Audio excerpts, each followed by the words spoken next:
दोस्तों, आज की कहानी है।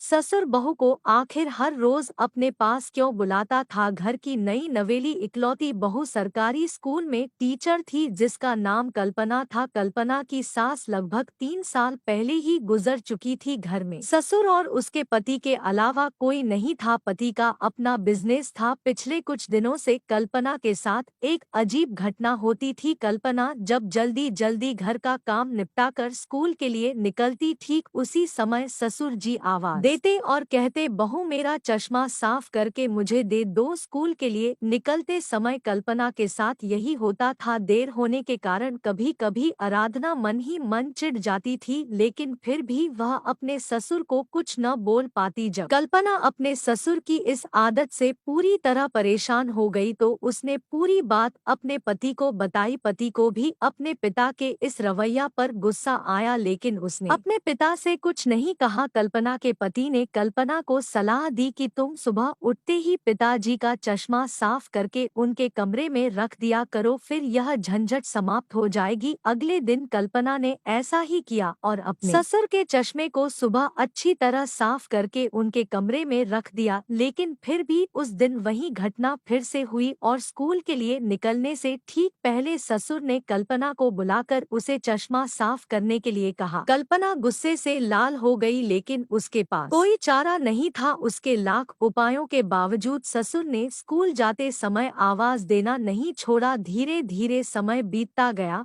और इसी तरह कुछ महीने गुजर गए। अब कल्पना पहले से कुछ बदल चुकी थी। धीरे धीरे उसने अपने ससुर की बातों को नजरअंदाज करना शुरू कर दिया और फिर ऐसा वक्त आया जब बहू ससुर को बिल्कुल अनसुना करने लगी। ससुर के कुछ बोलने पर वह कोई जवाब नहीं देती और बिल्कुल खामोशी से अपने काम में मस्त रहती। एक दिन बेचारा ससुर इस दुनिया से हमेशा के लिए चला गया। छुट्टी का दिन आया। अचानक कल्पना के मन में सफाई का ख्याल आया। वह अपने घर की सफाई में जुट गई। तभी सफाई के दौरान ससुर की डायरी उसके हाथ लग गई। कल्पना ने जब अपने ससुर की डायरी को पलटना शुरू किया तो उसके एक पन्ने पर लिखा था, आज के इस भाग दौड़ भरी जिंदगी में घर से निकलते समय बच्चे अक्सर बड़ों का आशीर्वाद लेना भूल जाते हैं, जबकि बुजुर्गों का यही आशीर्वाद मुश्किल समय में उनके लिए ढाल का काम करता है। इसलिए बहू, जब तुम चश्मा साफ कर मुझे देने के लिए झुकती हो तो मैं मन ही मन अपना हाथ तुम्हारे सिर पर रख देता था, क्योंकि मरने से पहले तुम्हारी सास ने मुझे कहा था कि बहू को अपनी बेटी की तरह समझना और कभी ये महसूस मत होने देना कि वो अपने ससुराल में है।